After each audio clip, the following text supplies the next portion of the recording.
you get them all sort of scattered out there.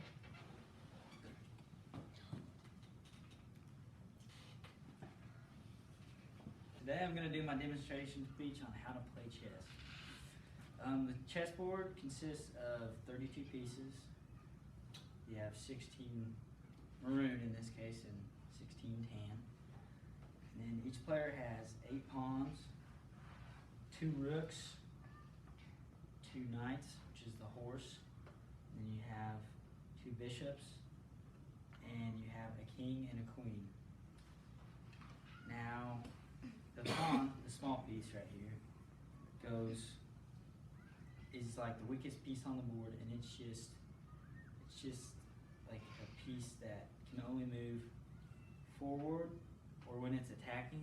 So let's say that this piece moved 2 pieces up and you were already there. The only way that this piece can take this piece is by here. But if he was in front, it's just basically a stalemate unless this one came over here and took him. And a pawn, if you get him all the way to the other side of the board and one of your pieces was captured by the opponent, you can get it back. And then after the pawn, we have, on the outsides, we have the rook, which is actually considered a major piece of the game. And it can move in 4 directions. It can move all the way forward until it's stopped by a piece, all the way back, or to the left and the right.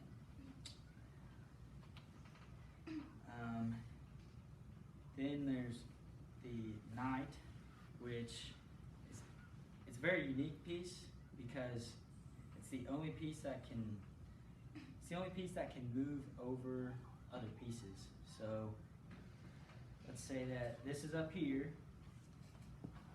This knight can go 1, 2, and over. It can jump over pieces, but it moves in an L shape. The easiest way to remember it is just think 1, 2, 3. That's all there is to it. It's very tricky, and at times it can be very deceiving as to what it can do.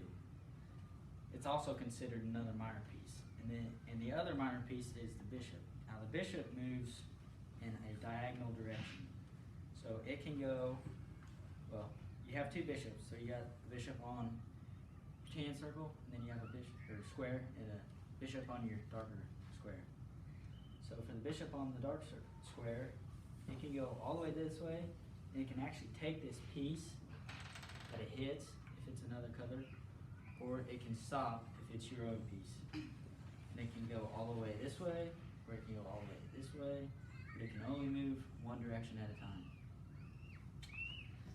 Then you have your king, which is the guy you're trying to protect, and he can only move in 1 direction at a time. He can move here, here, here, here, here, like that, like so. He's the guy you're trying to protect. You don't want him to be unguarded at any times because the objective of the game is to get your opponent in checkmate, which means you have no move for your king to get out of checkmate.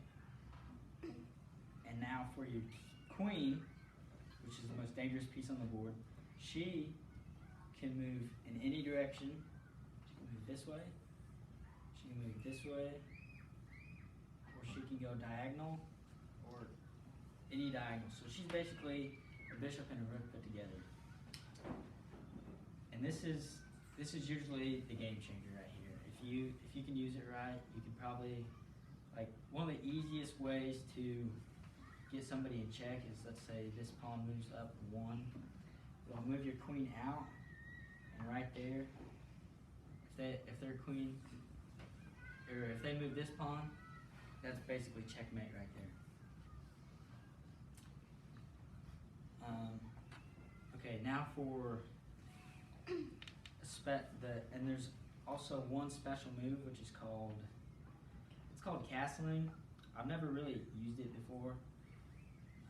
I don't really think there's any purpose for it, but all it is so this king and this rook, if there's nothing in between them, it'd really be on the back, or the back row. This guy can move he can move 2 over. This rook can switch places with him right here. Now again, I don't know what that's used for, but that is a rule, and I've seen the computer, if you play it on the computer will do it quite a bit to you. Okay, and for checkmate. Now checkmate's what you're trying to get to. Now there's a check and then there's checkmate. Checkmate means that, so let's say this guy's king is right here and my queen is right here.